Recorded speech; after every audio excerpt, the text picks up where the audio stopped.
Good morning. आज अपन पढ़ेंगे अमेरिकी राष्ट्रपति और ब्रिटिश सम्राट की शक्तियों में क्या विभेद है और ये क्या समानता है।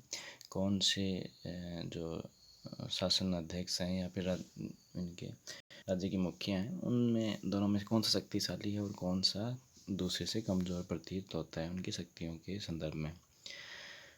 तो लॉस्की ने संयुक्त राज्य अमेरिका के राष्ट्रपति विचार करते हुए लिखा कि संयुक्त राज्य अमेरिका का राष्ट्रपति एक सम्राट से कम या अधिक है, वह एक प्रधानमंत्री से भी कम या अधिक है। उसके पद का जितना ही अधिक सावधानी से अध्ययन किया जाए उतनी उसकी अनुपमता का बोध होता है। स्टेटमेंट को इतना अपने आप में इम्पोर्टेंट नहीं है, एग्जाम में आने की संभावना कम रहती है, पर इससे अपने को बहुत कुछ समझ में आता है।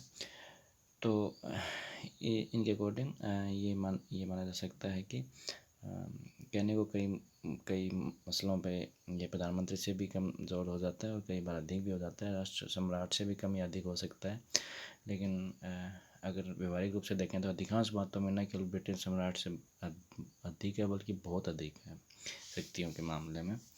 तो पहले अपन देखेंगे समानताएं क्या हैं, फिर असमानताएं देखेंगे, और उसके बाद में जो ये देखेंगे असमानताओं में कि क्या कौन कौन सी शक्तियाँ अमेरिकन राष्ट्रपति को ज़्यादा प्राप्त हैं, जिसकी वजह से आज विश्व में सबसे शक्तिशाली जननेता के रूप में अमेरिकन राष्ट्रपति को माना जाता है, सबसे प्रभावशाली व्यक्ति माना जाता है। तो समानता में अपन देखेंगे तो अपने को पता है कि सबसे पहली समानता है कि दोनों ही राज्यों के प्रधान हैं, यानी राज्यों के मुखिया हैं। तो यही समानता इसमें सबसे ज़्यादा इम्पोर्टेंट है। तो दोनों ही इस राज्यों के प्रधानों की वजह से औपचारिक कार्य करने होते हैं, जो सेम करते हैं कि विदेशी राजदूतों का स्वागत करते हैं, समारोह का उद्घाटन करते हैं, स्वागत समारोह में जाते हैं, औपचारिक भाषण देते हैं। लेकिन इन दोनों की स्थिति में बहुत अंतर है, क्योंकि ब्रिटिश सम्राट केवल एक वैधानिक प्रधान के अतिरिक्त और कुछ नहीं है। उसके औपचारिक कार्य उसके कर्तव्यों का एक बड़ा भाग है, लेकिन ये सब कर्तव्य जो मुख्य कर्तव्य हैं उसके प्रधानमंत्री के द्वारा किए जाते हैं। जबकि अमेरिका में राष्ट्रपति न केवल वैधानिक प्रधान होता है बल्कि व्यवहारिक रूप से भी वही शक्तियों का प्रयोग करता है, इस वजह से ज़्यादा शक्तिशाली हो पाता है। असमानताएं हैं जो इम्पोर्टेंट है, उसमें पहला यही है कि ब्रिटिश सम्राट राज्य का नाममात्र का प्रधान होता है, जबकि अमेरिका का राष्ट्रपति राज्य उसका वास्तविक प्रधान भी होता है।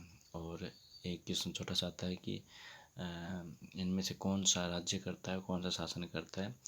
तो अमेरिकन राष्ट्रपति राज्य एवं शासन दोनों करता है, जबकि इंग्लैंड का सम्राट केवल राज्य करता है, शासन नहीं करता। कैसे समझेंगे, यानी राज्य और शासन दोनों करने का मतलब है कि जिसको पावरफुल माना जाता है वही अपने पावर का यूज करता है, और इंग्लैंड में सम्राट जो पावरफुल माना जाता है नाम मात्र के लिए, वो उस पावर का यूज नहीं करता, यानी शासन खुद नहीं करता। उस पावर का यूज़ कौन करता है, उसका प्रधानमंत्री अपने मंत्रियों के साथ। तो इसका तात्पर्य ये है कि शासन के क्षेत्र में इंग्लैंड के सम्राट को कोई वास्तविक शक्तियाँ प्राप्त नहीं है। ब्रिटिश सम्राट एक वंशानुगत सम्राट है जिससे महिमा और गौरव तो प्राप्त है, यानी लोगों की ब्रिटिश जनता की की तरफ से एक सम्मानजनक पद इसको माना जाता है, और हमेशा से ही परंपरा या ऐतिहासिक रूप से वो जुड़े हुए हैं अपने सम्राट से। तो इस वजह से इस परंपरा को समाप्त नहीं कर रहे, लेकिन वास्तविक रूप से उनको कोई शक्ति प्राप्त नहीं है। तो एक एज ए महिमा और गौरव के रूप में ही सम्राट की स्थिति अपने को दिखती है वहाँ पे। सम्राट के सभी अधिकारों का प्रयोग कैबिनेट के द्वारा किया जाता है। सम्राट के पास अब केवल प्रोत्साहन, परामर्श और चेतावनी देने का अधिकार भी नहीं रह गया है, यानी सम्राट का कार्य केवल हस्ताक्षर करना होता है। प्रधानमंत्री और उसके मंत्रियों द्वारा जो भी मंत्रणा या फिर परामर्श जो उसको दिए जाते हैं उसके आधार पे। इसके विपरीत अमेरिका का राष्ट्रपति नाम मात्र की कार्यपालिका नहीं वरन वास्तविक कार्यपालिका, नाममात्र कार्यपालिका, यानी वो कार्यपालिका जो केवल जिसको अधिकार दिए गए हैं पर वो उन अधिकारों का प्रयोग नहीं करता। वास्तव में प्रयोग कोई और किसी और के द्वारा किया जाता है, यानी प्रधानमंत्री द्वारा किया जाता है। ऐसा अमेरिका में नहीं है। वहाँ पे जिसको अधिकार दिए गए हैं, जिसको अधिकृत किया गया है, वही अपने अधिकारों का प्रयोग करता है, यानी राष्ट्रपति। तो वह वास्तविक कार्यपालिका भी है, क्योंकि शक्तियों स्वयं प्रयोग किया जाता है। तो मंत्रियों की नियुक्ति और उनको हटाने का कार्य भी राष्ट्रपति के द्वारा ही अमेरिकन राष्ट्रपति द्वारा किया जाता है, जबकि ब्रिटेन में सम्राट ये कार्य प्रधानमंत्री को सौंपता है। प्रधानमंत्री अपने स्वविवेक से किसी मंत्री की नियुक्ति करवाता है और उन्हें हटाने की परामर्श भी प्रधानमंत्री ही देता है। दूसरा जो इम्पोर्टेंट अंतर वो है कि ब्रिटिश सम्राट को संसद के द्वारा पारित विधेयकों पर अपनी अनुमति देनी होती है। मतलब एक बार रानी एने ने इसका प्रयोग किया था, लेकिन अमेरिकन राष्ट्रपति में ऐसा कहीं से भी बाध्यकारी कोई नियम नहीं है। वहाँ विलंबकारी निषेधाधिकार और जबरी निषेधाधिकार की शक्ति प्राप्त है। तो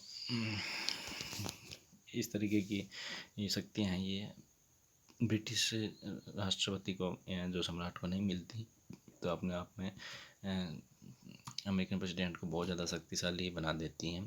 निषेध अधिकार की ये शक्ति मर्यादित होते हुए भी वास्तविक और वर्तमान समय में इसके प्रयोग की प्रवृत्ति बढ़ती भी जा रही है अमेरिका के अंदर। इस वजह से अमेरिकन राष्ट्रपति शक्तिशाली भी होता जा रहा है। अब तीसरा जो अंतर है मुख्य, वह है ब्रिटिश सम्राट को प्रशासनिक आदेश या अध्यादेश जारी करने की कोई शक्ति प्राप्त नहीं है, लेकिन अमेरिकी राष्ट्रपति प्रशासनिक आदेश जारी कर सकता है और अनेक उपायों से विधि निर्माण कार्य को प्रभावित कर सकता है। तो प्रशासनिक आदेश अपने को पता है ब्रिटिश सम्राट खुद जारी नहीं करते हैं। ब्रिटिश प्रधानमंत्री के द्वारा ही संसद के द्वारा ऐसे नियम या कानून बनाए जाते हैं और अध्यादेश जारी करने के लिए ब्रिटिश प्रधानमंत्री के परामर्श से ही वो किया जा सकता है। तो लेकिन वहाँ पे अमेरिकन राष्ट्रपति खुद स्वयं अपने आदेश और अपने स्वविवेक से ऐसे आदेश जारी भी कर सकता है। फिर चौथे नंबर का अंतर है कि अमेरिका के राष्ट्रपति और उसके मंत्रियों के संबंध भी सम्राट और उसके मंत्रियों के संबंधों से नितांत भिन्न है। ब्रिटेन में सम्राट परामर्श देता है और निर्णय मंत्री करते हैं, लेकिन अमेरिका में निर्णय राष्ट्रपति करता है और मंत्रियों को उसके आज्ञा अनुसार चलना होता है। यानी अमेरिका में राष्ट्रपति निर्णय करता है और जो ब्रिटेन में है वहाँ पे मंत्री निर्णय करते हैं और सम्राट परामर्श या सुझाव अपनी तरफ से देते हैं नॉर्मली। तो ये सारे 4 इम्पोर्टेंट अंतर हैं जो अपन देखने को मिलते हैं। इन चारों ही बातों से पता चलता है कि कौन सा जो राज्य का मुखिया है वो ज़्यादा शक्तिशाली हो पाया है। तो एक लाइन में अगर बोलें तो जिस शक्ति को संविधान में लिखा गया है उस शक्ति का वास्तविक प्रयोग जिसके हाथ में होता है वही शक्तिशाली कहलाता है और ऐसा प्रयोग अमेरिकन राष्ट्रपति द्वारा ही किया जाता है। इस वजह से अमेरिकन राष्ट्रपति ब्रिटिश सम्राट की इसके बजाय बहुत ज़्यादा शक्तिशाली कहा जाता है।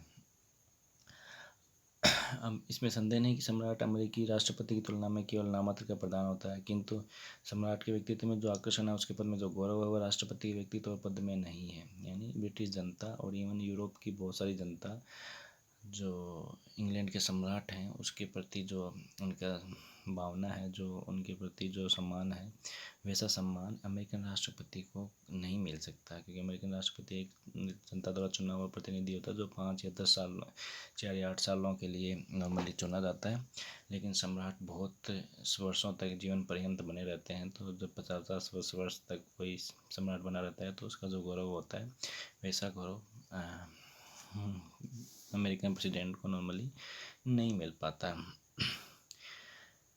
और एक दूसरी वजह भी है, अमेरिका के राष्ट्रपति दलीय प्रतिनिधि होता है, यानी दल का बहुमत का एक करता है। तो नॉर्मली चुनाव में जो भी बहुमत प्राप्त करता है कोई बहुत ज़्यादा अंतर नहीं होता है, यानी लगभग 50-60% जो जनता का समर्थन से राष्ट्रपति बनता है। जबकि ब्रिटिश जो सम्राट है वो पूरी जनता का समर्थन पा जाता है। इस वजह से वो ज़्यादा असरकारक या फिर वो ज़्यादा सम्मानजनक पद समझा जाता है। तो केवल 4 वर्ष की अवधि के लिए इस पद को प्राप्त करने वाला व्यक्ति जीवन पर्यंत सम्राट रहने वाले व्यक्ति से कम सम्मान पाता है और कम प्रभावशाली बन पाता है। लेकिन जो शक्तियाँ उसे मिली हुई है उन शक्तियों के आधार पर अमेरिकन राष्ट्रपति आज विश्व का सबसे शक्तिशाली व्यक्ति भी माना जाता है।